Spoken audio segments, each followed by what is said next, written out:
Judges, chapter 15. Later during the wheat harvest, Samson went to visit the young woman he thought was still his wife. He brought along a young goat as a gift and said to her father, "I want to go into my wife's bedroom." "You can't do that," he replied. "When you left the way you did, I thought you were divorcing her. So I arranged for her to marry one of the young men who were at your party. But my younger daughter is even prettier, and you can have her as your wife." "This time," Samson answered, "I have a good reason for really hurting some Philistines." Samson went out and caught 300 foxes and tied them together in pairs with oil-soaked rags around their tails. Then Samson took the foxes into the Philistine wheat fields that were ready to be harvested. He set the rags on fire and let the foxes go. The wheat fields went up in flames, and so did the stacks of wheat that had already been cut. Even the Philistine vineyards and olive orchards burned. Some of the Philistines started asking around, "Who could have done such a thing?" "It was Samson," someone told them. "He married the daughter of that man in Timnah. But then the man gave Samson's wife to one of the men at the wedding." The Philistines' leaders went to Timnah and burned to death Samson's wife and her father. When Samson found out what they had done, he went to them and said, "You killed them, and I won't rest until I get even with you." Then Samson started hacking them to pieces with his sword. Samson left Philistia and went to live in the cave at Etam Rock.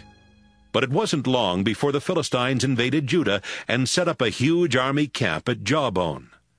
The people of Judah asked, "Why have you invaded our land?" The Philistines answered, "We've come to get Samson. We're going to do the same things to him that he did to our people." 3,000 men from Judah went to the cave at Etam Rock and said to Samson, "Don't you know that the Philistines rule us and they will punish us for what you did?" "I was only getting even with them," Samson replied. "They did the same things to me first." "We came here to tie you up and turn you over to them," said the men of Judah. "I won't put up a fight," Samson answered. "but you have to promise not to hurt me yourselves." "We promise," the men said. "We will only tie you up and turn you over to the Philistines. We won't kill you." Then they tied up his hands and arms with 2 brand-new ropes and led him away from Etam Rock. When the Philistines saw that Samson was being brought to their camp at Jawbone, they started shouting and ran toward him. But the Lord's Spirit took control of Samson, and Samson broke the ropes as though they were pieces of burnt cloth. Samson glanced around and spotted the jawbone of a donkey. The jawbone had not yet dried out, so it was still hard and heavy. Samson grabbed it and started hitting Philistines. He killed 1,000 of them.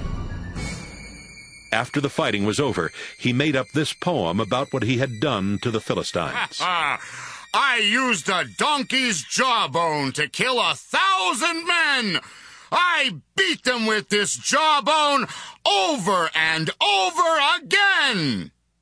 Samson tossed the jawbone on the ground and decided to call the place Jawbone Hill.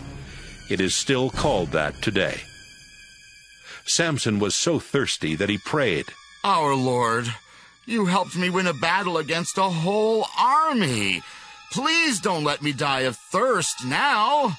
Those heathen Philistines will carry off my dead body." Samson was tired and weary, but God sent water gushing from a rock. Samson drank some and felt strong again. Samson named the place Caller Spring because he had called out to God for help. The spring is still there at Jawbone. Samson was a leader of Israel for 20 years, but the Philistines were still the rulers of Israel.